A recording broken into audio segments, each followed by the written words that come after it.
At the edge of Willow Bend, where dawn light broke like a cracked egg over the muddy river, a young woman named Ayanna Redbird, aged 20, stood ankle-deep in cold water, washing shirts that were never her own. Her fingers, chapped and trembling, moved with the weary rhythm of someone who has never been seen as anything more than a pair of hands.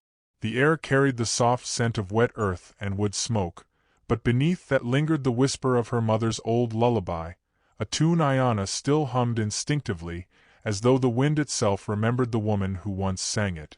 She bowed her head over the rippling water and blinked away tears that warmed her cheeks for only a heartbeat before the wind stole them.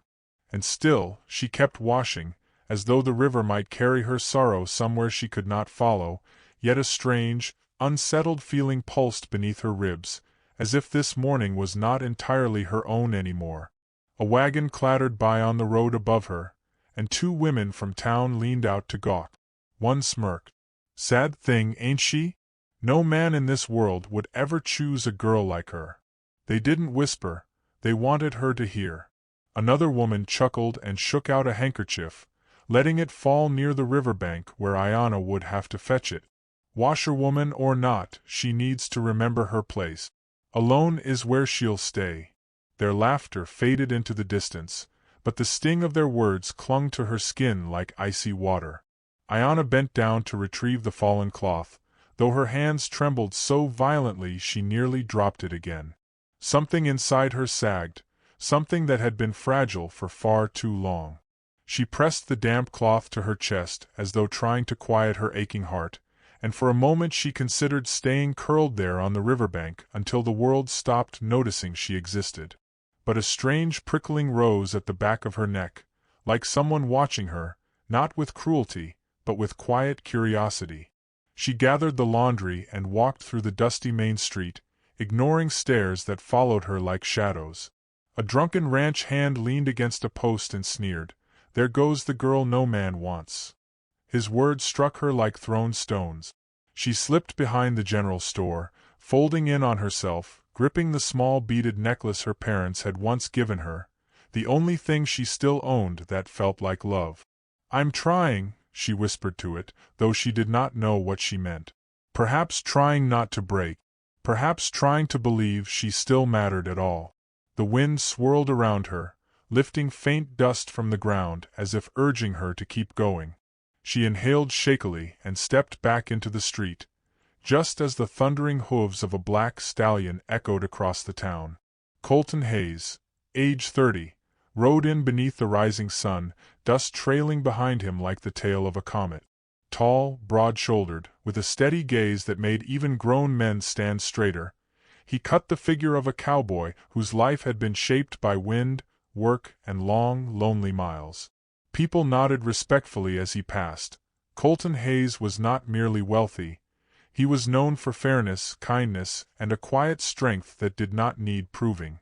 And yet, even he looked restless, as if searching for something the vast ranch he owned could not give him. His horse slowed when Ayanna, struggling with an overfilled laundry basket, stumbled. Clothes spilled into the dust, and she fell to her knees, scrambling to gather them before someone stepped on them. Colton dismounted in one fluid motion. Without saying a word, he knelt beside her and helped pick up each garment. His hands were rough from ranch work, but his touch was gentle as he dusted off her trembling fingers. She kept her gaze lowered, ashamed, but when he handed her the last shirt, their eyes finally met. For a long, breathless moment, he simply looked at her as though seeing something the world had missed. Ayanna's heart lurched, overwhelmed by the unfamiliar sensation of being regarded with kindness rather than pity or scorn. She stood abruptly, clutching the basket, and hurried away before he could ask her name. Colton watched her go with a quiet ache forming in his chest, an ache he could not explain, as though something rare had slipped through his fingers. Over the next days, he found himself noticing her everywhere, by the river bending over laundry, carrying baskets across town, walking home along the dirt path lined with sagebrush. At first, he thought it coincidence, but soon he realized his eyes sought her out before he even knew where he was looking. Ayana, however, kept her distance, turning away quickly, her cheeks flushing with shyness. She had learned the hard way not to trust gentle looks. They rarely lasted. Still, something in Colton's presence softened her, the way sunlight gradually warms cold skin. And Colton, usually a man of few curiosities, felt a strange pull toward her, wondering what stories hid behind her silence, what pain had taught her to shrink from the world. Then one evening, as the sun dipped low and cast gold across the river, she overheard two townswomen whispering near the bank. "You heard about Hayes?" one laughed. "Folks say he's been looking at that Redbird girl." The other wrinkled her nose. Then the man's lost his mind. He'd never choose someone like her. Not with his money. Not with his name. Their voices drifted away as Ayana sagged to her knees, trembling. She pressed her face into her hands and finally let herself cry, deep, shaking sobs that tore through her chest like a storm. "No man would ever choose to love me," she whispered to the river, as though admitting the truth out loud might release her from it. But someone had heard.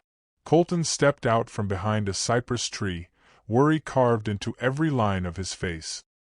He hadn't meant to listen. He had been riding home when he saw her collapse beside the water. He moved closer, boots sinking softly in the mud, but stopped a few feet away, afraid of startling her. Instead of speaking loudly, he lowered himself to the ground, leaving space between them, space that felt like respect rather than distance. The river murmured between them, carrying her sobs away in gentle ripples. "Don't believe what small hearts say," he murmured, voice barely above the wind. Ayana stiffened but didn't look at him. She was used to mockery. She wasn't prepared for gentleness. Colton wanted to reach out, touch her hand, hold her until her pain loosened, but he didn't. He knew enough to recognize a wounded spirit when he saw one. "Please," he said softly, his voice filled with sincerity that startled even him. "Tell me your name."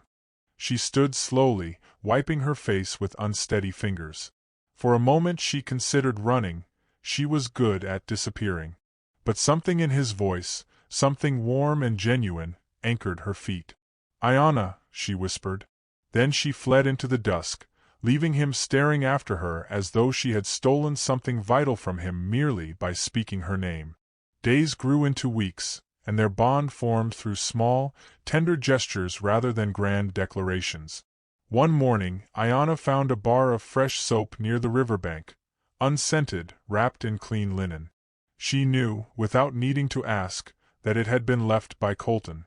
In return, she placed a tiny wildflower in the leather strap of his saddle when he wasn't looking. The next day, he helped her carry laundry from the river without being asked, and she thanked him with a shy glance that warmed him more than summer sun. Their connection grew slowly, like dawn spreading across a quiet sky, soft, steady, impossible to ignore. Each passing day carried a new question, a new curiosity, a new tug of the heart. But nothing stayed hidden in Willowbend. People began to notice how often Colton's gaze drifted toward her. The whispers grew colder. One store owner leaned across his counter and said, "Hayes, people are talking. That girl, she's trouble." Colton's jaw tensed, but he said nothing, only turned and walked out. Ayana overheard the conversation from outside the store. Her stomach twisted, breath leaving her in a slow collapse. She disappeared for 2 days, and the absence gnawed at Colton until even his ranch hands noticed his restlessness. He barely slept. He rode near the river every evening, looking for her. Then the storm came.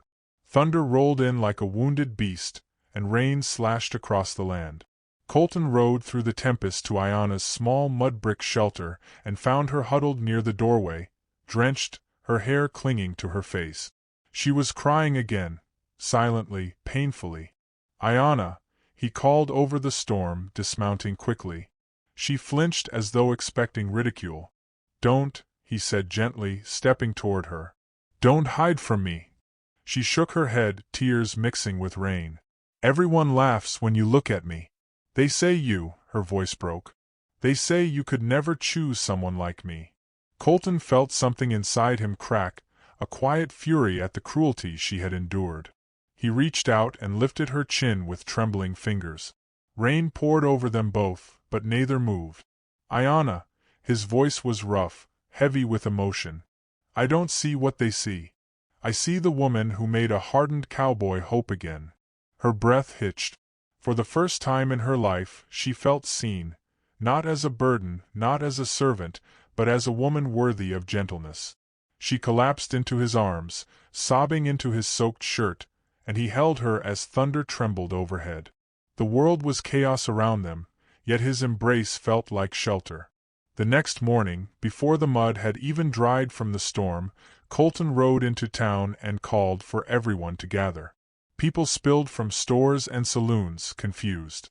Ayana stood at the edge of the crowd, trembling, ready to run at the first sign of ridicule.